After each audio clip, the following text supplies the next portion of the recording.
Why is it I always look like such a disaster just when I want to start filming? Hi guys, welcome back. I wasn't gonna do any more Yale admissions related videos because I'm a second semester junior, meaning I'm almost done with my third year here, and that stage of my life is far behind me. Wow, I feel so old right now. But recently, I discovered this thing called the admissions file, which, for any of you who don't know, is basically a folder full of the documents containing what your admissions officers had to say about you when they were reading your application before you got into the school. So you get to see how they rank your essays, your extracurriculars, your testimonials, what they had to say about your application overall when you were applying. And obviously I had to go and look at that, right? So I made an appointment and I went down to the Yale undergraduate admissions office and I read my file. I was not surprised by most of the things that I read on that. I'm very proud to say that most of my theories about how I got into Yale are correct. A lot of them I talk about in previous how to get into Yale videos as well, which I will link up here. But there were also a couple of things that were more important to the admissions officers than I had predicted. So yeah, I'm gonna talk about a couple of quick takeaways from reading my admissions file. So before I begin though, I wanted to mention a couple of things really quickly. The only thing you really need to know is that in the folder, we got access to our common application, a sheet with various acronyms and rankings and what they stood for. We got a sheet with the comments of our two readers because each application is read by two application officers. And fourthly, we get access to the testimonial of our interviewer. And there are a couple of other things that I didn't mention as well, but those are the four main documents that I found in the folder. And the most important takeaway is takeaway number 4. So don't leave this video without watching that tip. The first takeaway is that I think one of the reasons why I got accepted into Yale is because all parts of my application came together to form a very cohesive identity of me as a person. And specifically, my identity in my application, I tried to frame it around being someone who is very environmentally conscious. This is something that I talked about in my previous YouTube video on how to get into Yale, which is identifying your unique selling point. I'm going to read out a couple of specific quotes that I read from my readers' comments that really highlighted to me that this was important to them as application readers. So one thing that they said, there's certainly a green theme. And another person said, the essay wasn't my favorite choice, but by the end, there's a genuine warmth and direction towards environmental studies. Something else to note is that in a couple of my testimonials, namely 3 of them, I think out of the 5 that I submitted to Yale, explicitly mentioned my environmental interests. This means that in every part of my application, in my essays, in my extracurriculars, in my additional information, in my testimonials, people were talking about my environmental interests, which showed Yale that I was putting in effort to become someone who was invested in this community and invested in this type of work, aligning with what I had written for myself as doing in the future here at Yale University, and I'm still doing right now. I also have a theory that having this cohesive identity of me as an applicant helped my application officers overcome, or more like overlook, any aspects of my application that they may not have liked. For example, I only realized after reading my application folder that one of my admissions officers did not actually love my Common App essay, which I was surprised about because I loved it. What he said was, she seems genuine, but the framing ends up being gimmicky.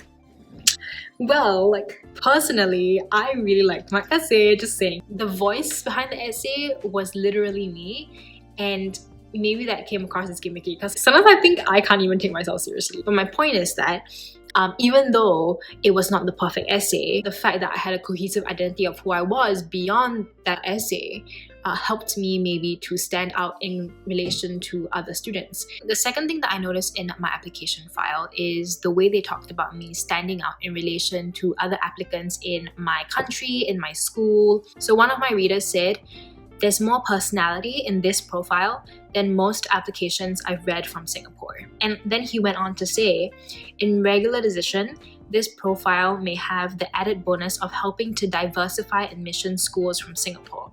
And the reason why he said this was because I went to SGI International. There are fewer applicants from SGI International, and also the number of people who go to Yale from SGI International are not a lot. It's like 1 every 2 years compared to some schools where they have like 5 to 6 people who get into Yale. So this basically means that diversity is important. The fact that I came from a school where there were fewer admittance was seen as a favorable thing to Yale. And so therefore, as I mentioned in my previous video, it's not just things like your personal ability that matters, but also other things that Yale considers like diversity. Another quote that I'm going to read out: has admissions accepted other candidates from SGI recently, which is my high school. Strong file, but I'm leaning towards deferring to see what else we get from SGII.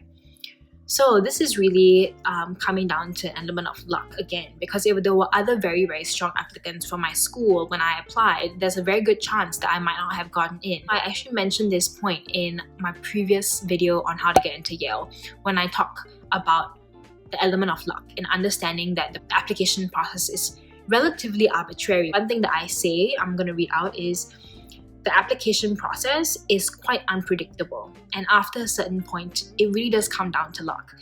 You can do very well academically up to a certain point, and you can write brilliant essays, but the reality is that you never know who else is applying and whether they will be favored over you. And this is really something that I want to emphasize once again in this video. I think we attach a lot of self-worth to whether we get into these schools that have amazing brand names like Yale and Harvard and whatever. But when it comes down to it, the school values a lot more than just your innate ability as a person or how good your essays are. They also care about things you just might not have power to control. My point is that there's just so many factors that go into the application process. And so don't ever be discouraged by the result, I think. Just put in your 100% and you'll be fine. One more thing that I noticed about the admissions file, and something that I was actually pretty surprised by, was how much value they placed on what my testimonials said. And I think when I was going through the application process, testimonials seemed very unimportant to me because I couldn't read them, and so I was just like, I can't control that, whatever, I'm just gonna let my teachers write anything they want about me, and hopefully it will help my case.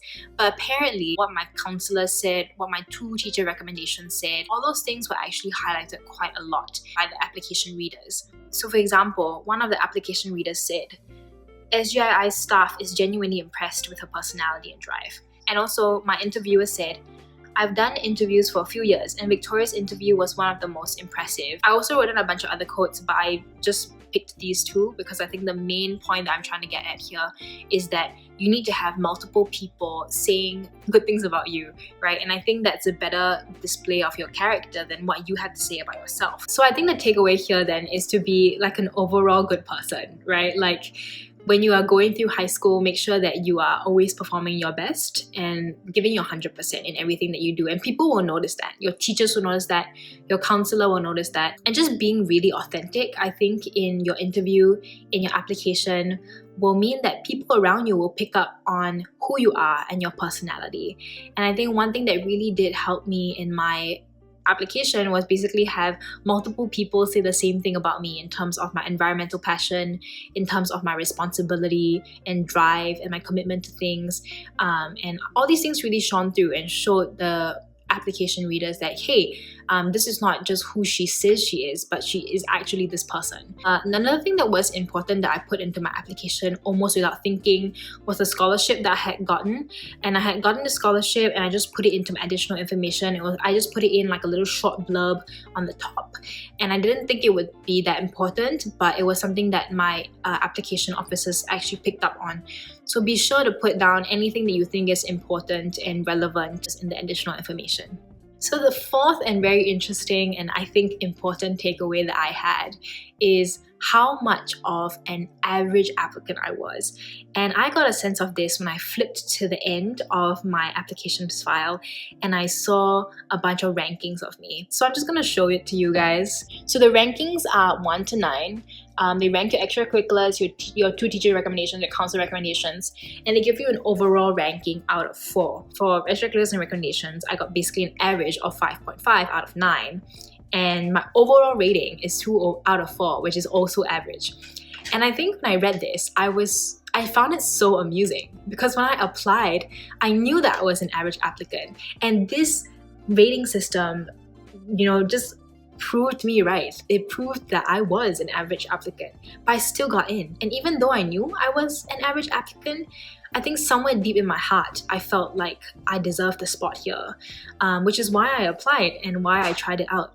And I guess my application officers were convinced by my application, because they let me in and they decided to give me a chance to prove myself. And you know what? I think this was the part of the admissions file that convinced me to make this video, because I wanted to tell people, I wanted to share with you guys that you don't have to be a perfect, amazing person to get into Yale. You can just be an average student. I think people have this impression of Yale students as, you know, super smart, super genius, you know, have basically like won the Nobel Prize or like an Olympic medal or on Broadway by the time they turn 18. And don't get me wrong, there are definitely people like that here.